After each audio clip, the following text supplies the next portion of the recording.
반갑습니다. 우리 자리에 나온 우리 모든 성도님들, 또 우리 주일학교 학생들, 어린이들 다 주님의 이름으로 환영하고 축복합니다. 우리 자유사랑과 함께 인사하겠습니다. 함께 예배함이 기쁨입니다. 함께 예배함이 기쁨입니다. 이제 연휴라서 이제 많이들 떠나신 것 같습니다. 아마 다음 주도 금요일만 휴가 내면 또 연휴 연결이 되죠. 목사의 마음은 찢어집니다.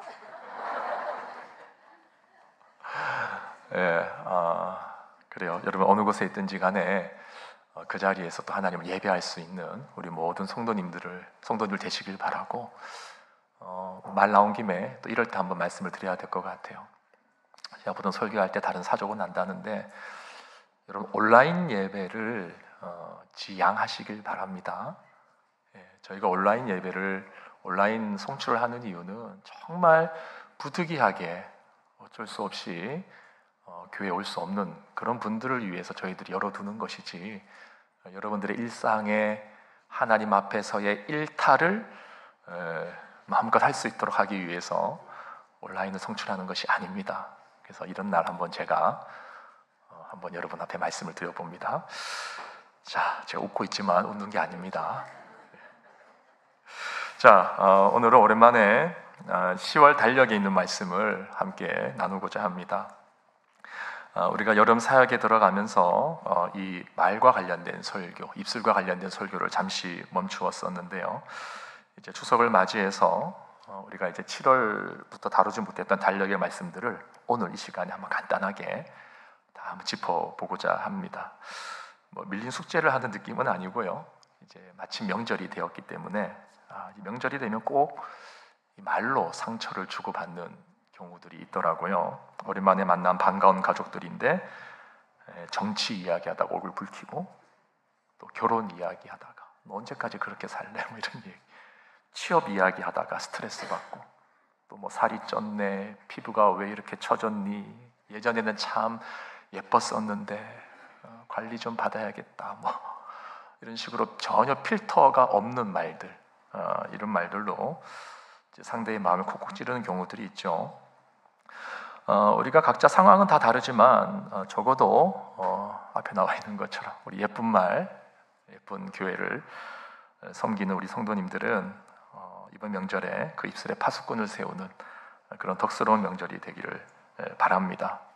우리가 여기서 한번 기대하면서 이제 7월의 말씀부터 한번 쭉 보기를 원하는데, 자, 먼저 잠언 15장 23절 말씀입니다. 함께 읽어볼까요? 시작. 사람은 그 입에 말미암아 기쁨을 얻나니 때에 맞는 말이 얼마나 아름다운고. 자, 한 번 더 같이 읽어볼까요? 시작. 사람은 그 입의 대답으로 말미암아 기쁨을 얻나니 때에 맞는 말이 얼마나 아름다운고. 자, 지금 잠언 기자는 말을 하는 행위 자체가 기쁨을 준다고 말하는 것이 아닙니다. 말하는 걸 막 좋아하는 사람들이 있어요. 말하면서 기뻐하고. 여기서 지금 잠언 기자가 말하는 것은 그 입의 대답, 즉 상대방의 질문이나 상황에 대한 적절한 응답이 이제 기쁨을 준다, 그렇게 말하고 있습니다. 이것은 단순히 기분 좋은 대답을 하라는 뜻이 아니라 적시성, 즉 타이밍이 중요하다라는 것을 말하는 거죠. 그러니까 가장 좋은 말도 때를 놓치면 의미가 퇴색되거나 상처가 되는 경우가 허다합니다. 그러나 적절한 때에 그 필요에 맞는 그런 말을 지혜롭게 잘 건네게 되면 그 상대방의 심령에 기쁨을 주고, 또 그 모습을 보면서 그 말을 한 나도 내 마음에 기쁨이 솟고, 이런 이제 즐거움이 있는 거죠. 여러분, 예수님은요 때에 맞는 말을 가장 완벽하게 실천하신 분이십니다. 이때 바로 하나님의 때죠. 우리 헬라어로 카이로스라고 하는데, 이 그냥 흘러가는 시간이 아니라, 그냥 흘러가는 시간을 이제 크로노스라 그런다면 뭔가 특별한 의미가 부여져서 내 안에서 살아나는 그 시간, 하나님이 그때 그 시간, 이제 카이로스라고 하는데, 그 시간을 정확하게 짚어내시고 등장하시는 분이 바로 예수 그리스도셨다는 거죠. 그분은 나사로의 죽음 앞에서 깊이 슬퍼하던 마르다에게 나타나셔서 헛된 위로가 아닌 뭐라고 말씀하셨습니까? 나는 부활이고 생명이다. 때에 맞는 말이에요. 가장 정확한 말이셨어요. 그 말씀으로 구원을 이루셨습니다. 또 엠마오로 돌아가던 낙심한 두 제자에게 나타나셔서 성경에 기록된 예수님 자신에 관한 말씀을 쭉 풀어주시면서 그 낙심한 자들의 마음을 뜨겁게 다시 바꾸어 주셨습니다. 그 순간이 그 낙심한 두 제자에게는 카이로스의 시간이 되는 거예요. 또 예수님을 배신하고 죄책감에 어쩔 줄 몰라 하던 베드로에게 예수님은 나타나셔서 사명을 주셨습니다. 모두가 실패했다고, 모두가 배신했다고 손가락질 받아 마땅한 그 시간에 주님은 나타나셔서 오히려 그에게 사명을 주는 말씀을 해주신 거죠. 결국 이 모든 것이 다 하나님의 특별한 역사를 이루는 때에 맞는 등장이고 때에 맞는 대답이었던 겁니다. 여러분, 저는 이 은혜가 우리 모두에게 있기를 바랍니다. 하나님께서 여러분들의 입술을 주장해 주시길 바라요. 하나님께서 우리의 입술을 주장한다는 말이 뭡니까? 적절한 때에 적절한 말을 할 수 있는 그 입술. 특별히 하나님의 때라고 하는 것을 하나님의 놀라운 구원의 역사가 이루어지는 때라고 생각해 본다면 그 때에 맞게 우리의 입술이 사용된다는 것, 얼마나 영광스러운 일입니까? 우리가 이제 명절이 되면 믿지 않는 또 친지들과 가족들과 또 주변 사람들을 많이 만나게 될 겁니다. 자, 그러할 때 그저 내가 하고 싶은 얘기를 막 다 쏟아내는 것이 아니라 정말 저 사람을 향한 하나님의 구원의 때가 언제인가? 저 사람을 향한 구원의 방법이 무엇일까? 이런 것들을 생각하면서 하나님께서 우리의 입술을 사용해 주시기를 원하는 그런 마음을 가지고 그때에 맞게 우리의 입술을 사용한다면, 또 그렇게 하나님 앞에 드린다면 하나님께서 우리에게 놀라운 구원의 역사를 일으키지 않으시겠습니까? 자, 그리고 두 번째로, 너무 빨리 끝났죠? 두 번째로 이제 8월의 말씀, 우리 할 게 많기 때문입니다. 8월의 말씀으로 넘어가면 잠언 17장 28절 말씀입니다. 자, 다 함께 읽어보겠습니다. 잠언 17장 28절 시작.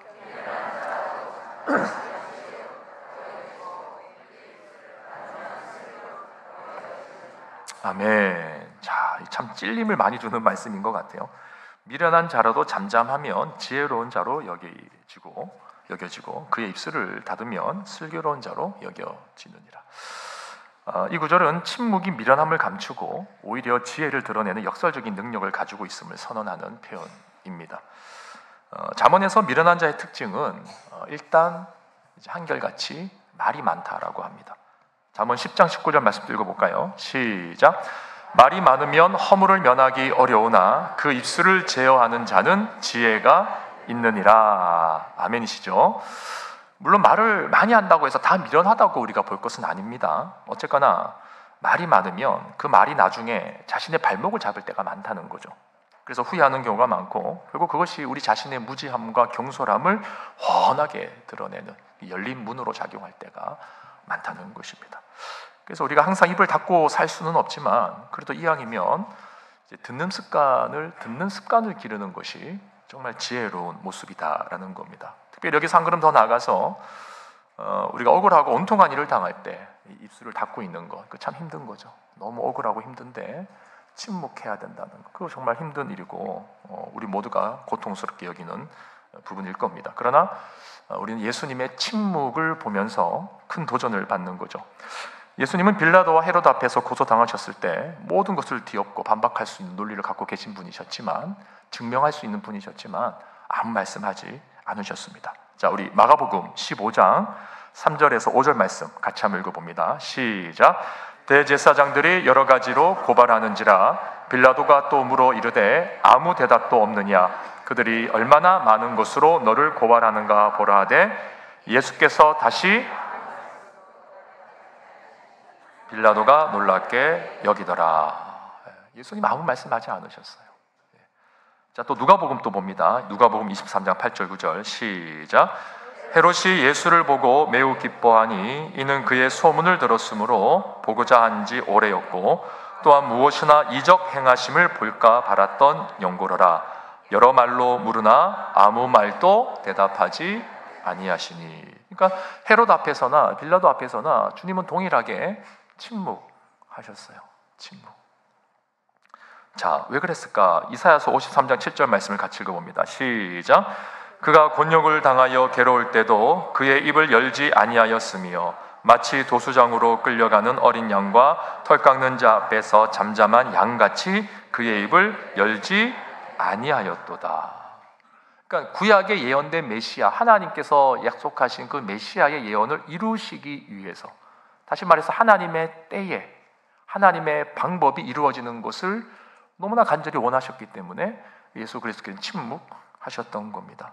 단순히 인간적인 실수를 방지하는 차원에서가 아니라 하나님의 때, 즉 그 구원의 때를 이루시기 위한 순종이었던 거죠. 하나님의 구원의 역사를 이루시기 위해 스스로 감당해야만 했던 침묵입니다. 우리가 성도로 살아간다는 것은 이런 침묵이 요구되어진다는 것입니다. 하나님의 때에 하나님의 구원을 이루기 위해서 침묵해야 될 때가 요구되어지는 것이 성도의 삶이라는 것입니다. 하고 싶은 얘기 다 하고 살면 속이 시원할 것 같지만 그 순간에는 시원할 수 있지만 절대로 하나님의 의가 나타나지 않습니다. 그래서 여러분, 비록 우리가 예수님과 똑같이 그런 구속사적인 순종은 할 수 없다 할지라도 적어도 나를 향하신 하나님의 그 때를 좀 고민해야 되지 않겠습니까? 그 때를 고민하면서 말을 해야 될 때와 하지 말아야 될 때를 분별하고자 하는 발버둥이 있어야 되는 것이죠. 그래서 내가 침묵해야 될 때와 또 침묵하지 말아야 될 때, 이 때를 잘 구분하면서 이제 침묵하게 되면 그때는 반드시 하나님의 역사가 나타납니다. 제 개인적인 경험으로는 그렇더라고요. 하나님의 역사가 가장 내 삶 속에서 실질적으로 체험적으로 드러나는 그 경험이 주로 언제 빈도수가 많으냐? 침묵했을 때예요. 정말 말이 막 이만큼 올라오는데 침묵하고 기도로 하나님 앞에 다 쏟아내고 사람들 앞에서는 침묵하고 그렇게 지나게 되면 머지않아서 하나님께서 이렇게 퍼즐 맞추듯이 상황들을 착착착 알아서 해결해 주시는 경우들을 정말 많이 봅니다. 예. 여러분, 반드시 이 비결을 배우시길 바라요. 이때 우리의 삶의 역사가 나타나는 것입니다. 많은 분들이 이것을 놓칩니다. 이 순서를 놓칠 때가 많아요. 안타깝죠? 바라기는 이번 명절에는 적어도 우리가 하나님의 영광을 가리우지 않기 위해서라도 여러 가지 답답하고 억울한 순간이 있을 수는 있지만 그래도 하나님의 때, 또 하나님이 하시고자 하시는 그 어떤 일이 있을까 해서 하나님을 생각하면서 침묵할 수 있는, 예수님을 닮은 침묵을 배우는 우리 모두가 되기를 주님의 이름으로 축원합니다. 자, 그리고 세 번째로 이제 9월의 말씀은 잠언 16장 24절 말씀입니다. 자, 이 말씀도 같이 한번 읽어보겠습니다. 시작. 자, 우리 방송실, 예. 자, 안 나왔습니까? 예. 자, 제가 읽겠습니다. 선한 말은 꿀송이 같아서 마음에 달고 뼈에 양약이 되느니라. 자, 따라해 볼게요. 선한 말은 꿀송이 같아서 마음에 달고 뼈에 양약이 되느니라. 이런 말 듣고 싶으세요? 이런 선한 말 듣고 싶으시죠? 근데 왜 여러분들은 그런 선한 말을 안 하세요? 뭐가 지금 잘못됐습니까? 혹시 뭐 제가 잘못한 거 있으면 나중에 말씀해 주십시오. 자, 여러분, 말의 힘이 대단하죠. 잠언 기자는 선한 말의 효과가 단순히 기분을 좋게 하는데 그치지 않고 듣는 사람의 전 인격에 영향을 미친다고 지금 선포하는 것입니다. 그것이 마음에 달고 뼈에 양약이 된다라는 거죠. 뼈에 양약이 된다. 우리가 부부관계를 보면 사실 대부분이 말 때문에 뼈가 상하는 경우가 많죠. 그렇지 않습니까? 가장 가까운 사람으로부터 양약이 되는 말을 듣고 싶은데 부모 자녀의 말 속에서, 부부관계의 말 속에서, 형제간의 말 속에서 너무 잘한다는 미명 아래에, 너무 허물없이 지내는 친한 사이라고 하는 미명 아래에 말을 막 필터 없이 직설적으로. 그래서 사실 가장 가까운 사람에게서 뼈가 상하는 경우가 많아요. 우리가 너무 고개를 많이 끄덕끄덕거리지 마십시오. 제가 민망합니다. 웃자고 하는 말이에요. 근데 여러분, 여기에서 이 선한 말이라고 하는데, 지금 선한 말은 꿀송이 같고 뼈에 양약이 된다고 하는데, 이 선한이라는 단어를 제가 한번 찾아봤어요. 이제 히브리어로 구약 성경에 이 선한이라는 말이 굉장히 많이 나오는데, 사실 이 본래적인 원어의 의미를 담고 있는 이 단어는 구약 성경에 7번밖에 나오지 않더라고요.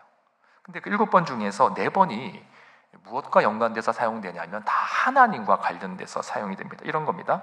하나님의 은총이라고 할 때 은총이라는 단어로 3번이 사용됩니다. 은총과 선한이 같은 단어라는 거예요. 또 여호와의 아름다움이라고 할 때 그 아름답다는 단어가 같은 단어 그러니까 다 하나님과 관련된 단어예요. 그래서 저도 이 오늘 본문을 보면서 이 선한 말이라는 표현이 하나님의 자비로운 은총과 또 그분의 성품을 담아내고 있는 말이 아닐까, 이렇게 조금 확장해서 제가 해석을 해보는 겁니다. 실제로 하나님의 사랑과 자비가 담긴 선한 말, 그 말이 영혼을 살리는 도구로 사용될 때가 많죠. 그래서 예수님은 서기관들과 바리새인들이 음행 중에 잡힌 여자를 끌고 와서 예수님을 시험할 때 뭐라고 하셨습니까? 너희 중에 죄 없는 자가 먼저 돌을 치라고 하셨거든요. 이제 사람들이 양심의 가책을 느끼고 다 그 자리를 떠났단 말입니다. 그때 예수님께서 선한 말을 하시는 거예요. 뭐라고 하셨습니까? 여자여, 너를 고발하는 그들이 어디 있느냐? 나도 너를 정죄하지 아니하노니. 나도 너를 정죄하지 아니한다. 그리고 이제 돌아가서는 다시 같은 죄를 짓지 말라, 이렇게 말씀하셨어요. 하나님 아버지의 자비와 긍휼을 담아내는 말이죠. 이 선한 말이라는 겁니다. 여러분, 이 선한 말로 사람을 살리는 거예요. 누가복음 또 15장에 보면 탕자가 돌아왔을 때 그 아버지가 뭐라고 했습니까? 탕자는 아버지를 볼 낯이 없어서 내가 하늘과 아버지께 죄를 지었습니다. 나는 이제 아들도 아닙니다. 나는 그저 품꾼입니다. 나는 아들의 자격이 없습니다. 이렇게 말했단 말입니다. 그때 아버지가 뭐라고 대답했냐면 내 아들이 죽었다가 다시 살아났다. 그러니까 아들은 자신이 그동안 행한 행위 때문에 나는 아들의 자격이 없고 종밖에 안 된다, 이렇게 말하는데, 아버지는 행위를 보는 게 아니라 뭘 보고 있는 거죠? 존재 자체를 보는 거잖아요. 존재 자체를 보는 거예요. 죽었다가 살아났다는 겁니다. 내가 잃었다가 다시 얻었다, 이렇게 말을 했어요. 이것이 하나님 아버지의 사랑과 긍휼과 자비를 담아낸 선한 말이 아니라면 무엇이겠습니까? 이런 선한 말을 마지막으로 해보신 적이 언제세요?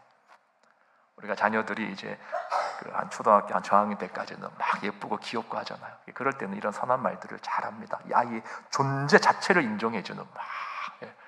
근데 아이가 학교에서 시험을 보고 또 친구들과 지내고 비교가 되고 또 자기 앞가림을 못하는 것을 보고 맨날 게임에 빠져있고 이런 거 보면서 이 존재 자체를 인정하는 말들 이제 부모님이 하지 않죠. 그래서 그 행동을 가지고 판단하는 말들을 자꾸 합니다. 거기는 선한 말이 들어갈 수가 없어요.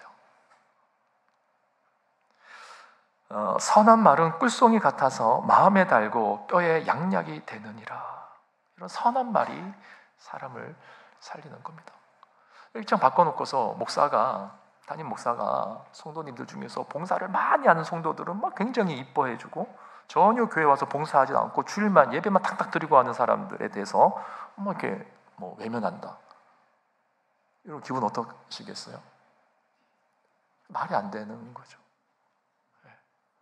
그러니까 행함이 아니라 그 존재 자체로 하나님의 귀한 사람으로, 하나님의 형상으로 여겨주고 또 이해해주고 함께 울어주고 또 함께 기도해줄 수 있는, 그때 살아나는 것 아닙니까? 여러분, 저한테도 그렇게 해주셔야 됩니다. 우리 목사님이 설교를 잘하고 사역을 잘하고 기도를 많이 하니까 우리 목사님 좋다 이러시면 안 되고, 그냥 우리 목사님이니까 좋다, 이게 사실 저를 살리는 말이죠. 오늘 추석이라 제가 별말을 다 합니다. 자, 이제 마지막으로 이제 10월 달력에 있는 말씀입니다. 자, 우리 전도서 5장 2절 말씀, 오늘 읽었던 말씀이죠. 다 함께 읽어보겠습니다. 시작.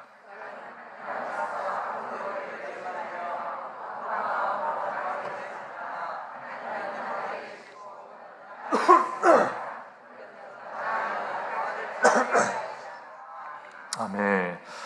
자, 앞에서 우리가 살펴본 세 구절의 말씀들은요, 이제 주로 사람과 관련된 말씀들이었습니다. 그런데 이 마지막 전도서의 말씀은요, 사람과의 관계가 아니라 하나님 앞에서 우리 자신을 돌아보는 말씀이에요. 그래서 하나님 앞에서 함부로 입을 열지 말며 급한 마음으로 말을 내지 말라. 이건 무슨 말이냐면, 쉽게 말해서 하나님을 가볍게 대하지 말라는 겁니다. 우리가 누군가를 가볍게 대하면 말을 함부로 하거든요. 그렇지 않습니까? 하나님을 가볍게 대하지 말라는 거예요. 이해를 돕기 위해서 그 앞에 있는 전도서 5장 1절 말씀도 한번 보겠습니다. 시작. 너는 하나님의 집에 들어갈 때에 내 발을 삼갈지어다. 가까이 하여 말씀을 듣는 것이 우매한 자들이 재물을 드리는 것보다 나으니 그들은 악을 행하면서도 깨닫지 못함이니라. 자, 여기에서 하나님의 집에 들어갈 때라고 말하고 있습니다. 이게 뭐냐면 지금 성전에 들어갈 때를 말하는 거예요. 성전에 들어가서 예배할 때를, 제사 드릴 때를 말하는 겁니다. 근데 그때 너의 발을 삼갈지어다. 하지 말라는 게 아니라 주의를 기울이라는 거죠. 예배하러 갈 때, 제사 드리러 갈 때 주의하라는 겁니다. 뭘 주의해야 되는가? 여기 보니까 우매한 자들의 재물과 같이 될까 조심하라 이렇게 말하고 있습니다. 그러니까 우매한 자들이 뭐냐? 평소에는 이제 행실이 악한 거예요. 평소에 그 행실은 악한데 그저 제사 형식을 잘 갖춰서 제물을 드리고 찬양하고 기도하면 이제 그것으로 그냥 내가 하나님을 잘 섬긴다, 됐다라고 하는 사람들이 있다는 거죠. 이제 그런 자들 가리켜서 성경은 우매한 자라고 그럽니다. 여러분 구약의 남유다와 북이스라엘이 특히 남유다가 하나님 앞에 제사가 부족해서 망한 게 아니에요. 하나님은 오히려 그들이 제사를 드리는 것을 보고 역겹다라고 하셨습니다. 그들이 드리는 풍성한 제물이 역겹다라고 하셨어요. 그 이유가 뭡니까? 제사와 제물이 부족해서가 아니라 그들의 삶이 평소에 악했기 때문이라는 거죠. 그러니까 지금 그것을 우매한 자라고 말하는 겁니다. 그러니까 하나님 앞에서는 우리가 제물이 좀 부족해도 겸손한 마음으로 하나님 앞에 가까이 나와서 그분의 말씀을 듣는 자세를 갖는다면 그것이 훨씬 더 좋다는 거예요. 그래서 다시 1절 말씀을 보면 내 발을 삼갈지어다. 그 뒤에 뭡니까? 가까이 하여 말씀을 듣는 것이라고 되어져 있어요. 그러니까 여러분 예배에서 중요한 것은 우리가 듣는 것입니다. 우리가 찬양할 때도 마찬가지입니다.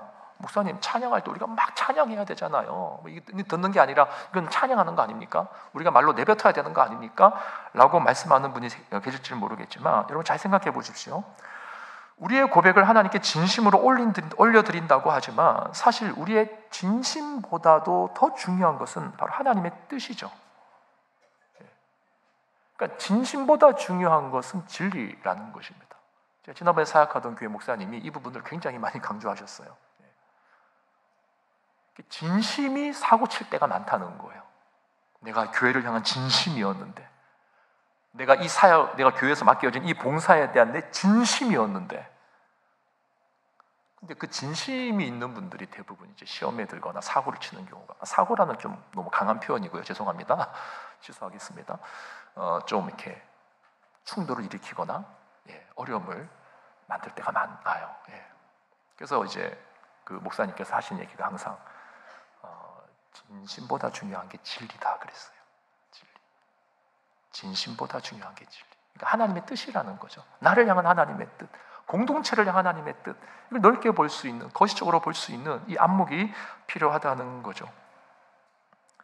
그래서 여러분 나를 향한 그분의 뜻과 상관없이 만약 내가 원하는 바에 대한, 내가 간구하는 바에 대한 진심을 담아 찬양한다면 그런 분들이 꽤 있거든요. 그 엄밀히 말해서 찬양이 아니라 그저 자기를 위로하는 노래를 부르고 있는 걸 수도 있다는 거죠. 그래서 유명한 가수들 보면 진심으로 노래하잖아요. 그 마음을 담아가지고 막 그 노래를 막 해석해내는. 그냥 요즘은 이제 경연 프로그램을 봐도 그냥 노래를 잘하면은 아무 의미가 없어요. 그 가사를 어떻게 해석해내서 자기의 색깔을 드러낼 것인가. 이런 사람들이 이제 경연 프로그램에서 이제 순위 올라가거든요. 우리가 교회에서 하나님 앞에 찬양할 때도 이런 마음으로 찬양을 할 수도 있다는 거예요. 그러면 세상 가요를 부르는 것과 별반 다르지 않죠. 내가 원하는 바를 이루기 위해서 진심으로 하나님 앞에 찬양하는 거죠. 세상의 가요를 부르는 것과 뭐가 다릅니까? 그래서 우리는 찬양을 하면서도 나를 향하신 하나님의 뜻을 먼저 생각하는 거죠. 그 뜻에 합당한 삶이 되기를 소원하는 마음으로 가사에 내 마음을 담아서 하나님을 높여드리는 거죠. 그때 이게 진정한 찬양이 되는 것 아닙니까? 여러분 예배 시간에 설교의 비중이 큰 이유가 뭡니까? 마찬가지 이치입니다. 내 소리를 내는 것보다 하나님의 뜻을 아는 것이 우선이기 때문이라는 거죠. 왜냐하면 그분의 뜻을 알아야지만 우리가 바르게 순종할 수 있고 그 순종을 통해서 진정한 경배가 나오기 때문입니다. 그러니까 하나님의 뜻에 순종하지 않는 경배는 사실 경배가 아니에요, 여러분.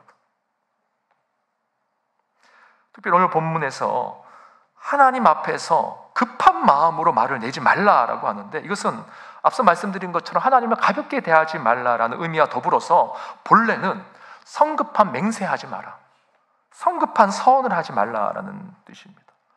여러분, 하나님은 하늘에 계신 초월적인 분이시고 우리는 이 땅을 살아가는 피조물들이에요. 비록 우리가 맹세나 서원까지는 아니라 할지라도 간혹 보면 이런 경우가 있거든요. 마치 내가 신앙적으로 하나님 앞에서 큰 결심과 결단을 하고 뭔가 할 수 있을 것처럼 이렇게 막 말이 앞서는 경우들이 있다는 거죠. 그거 하지 말라는 거예요. 물론 하나님 앞에서 우리가 선한 결심 자체를 아예 하지 말라는 뜻은 아닙니다. 단지 이런 거예요. 우리는 언제든지 넘어지고 쓰러질 수 있는 존재이기 때문에 항상 하나님의 은혜를 구하는 자세를 가져야 된다는 거죠. 우리는 이런 경우를 흔하게 찾아볼 수 있습니다. 우리가 신앙생활을 오래 해오면서 아마 여러분들이 이제 신앙생활 40년, 30년, 20년 하신 분들은 교회에서 많은 집회들이 있었고 또 부흥회도 있었고 또 기도원이나 또 이런 유명한 집회에 찾아가시면서 하나님 앞에서 결단하고 결심하고 선한 의지를 다시 한 번 더 다지고 이런 경우도 아마 많으셨을 거예요. 예. 한번 돌이켜 보십시오. 그게 지금까지 유지가 되고 있습니까? 하나님이 은혜와 긍휼로 우리를 봐주시니까 우리가 살아남는 거예요. 우리는 지키지도 못할 약속을 하나님 앞에 내세우면서 헛된 맹세와 서원 혹은 그런 성격의 모습으로 하나님 앞에 설 때가 얼마나 많았는지 모릅니다.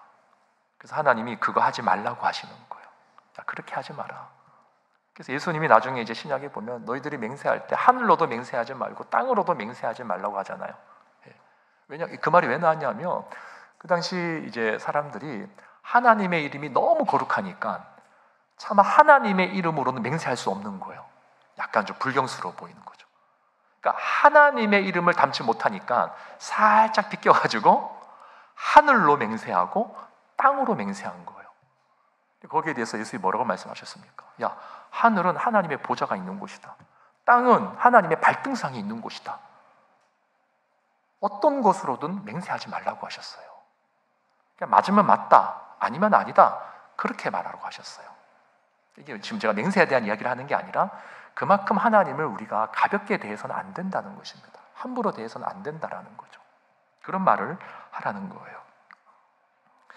여러분, 우리가 내게 능력 주시는 자 안에서 내가 모든 것을 할 수 있느니라, 이제 이 말을 참 좋아하고 사용할 때가 있는데 이제 가끔 이 말을 또 오해하시는 분들이 계시더라고요.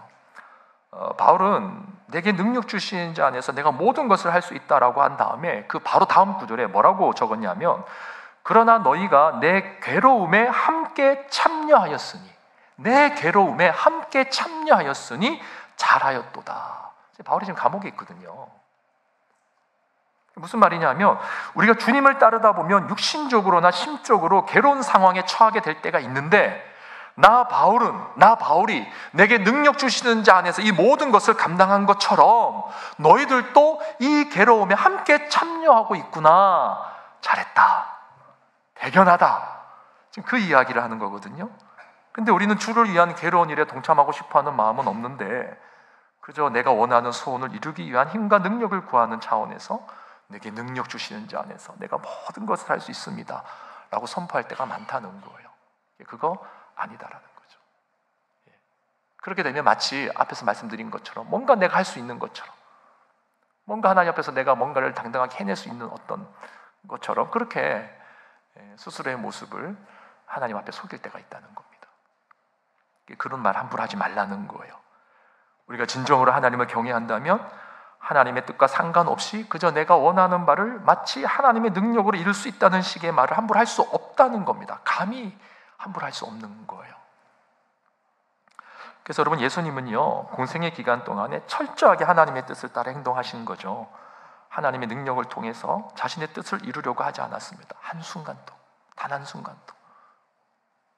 그분은 항상 하나님의 뜻을 앞세우셨고 결국 십자가에 죽기까지, 그 하나님의 뜻에 순종하기까지, 죽기까지 순종하신 거예요. 우리도 마찬가지입니다. 결국 우리의 입술의 성격은 하나님의 뜻을 누가 더 깊이 헤아리느냐, 그 자세에 따라 달라지는 거예요. 하나님을 가볍게 여기지 않고 하나님의 뜻을 헤아리고자 하는 성도가 때에 맞는 말을 할 수 있는 것이고, 하나님의 뜻을 헤아리고자 하는 성도가 순종의 침묵을 할 수 있는 것이고, 하나님의 뜻을 헤아리고자 하는 성도가 선한 말, 곧 살리는 말을 할 수 있는 것입니다. 이 모습이 바로 하나님 앞에서 함부로 입을 열지 않고 급한 마음으로 말을 내뱉지 않는 모습이라는 거죠. 바라기는 오늘 이 네 구절의 말씀들을 통해 그동안 혹시라도 무책임하게 방치되었던 우리의 입술이 있다면 다시금 하나님 앞에서 새롭게 되기를 바라고요. 또 이 연휴 기간에 하나님과 사람 앞에서 후회함이 없는 입술로 이 명절을 잘 마무리하는 우리 모두가 되기를 주님의 이름으로 축원합니다. 다 함께 일어나서 우리 들은 말씀을 가지고 찬양하겠습니다. 나의 입술의 모든 말과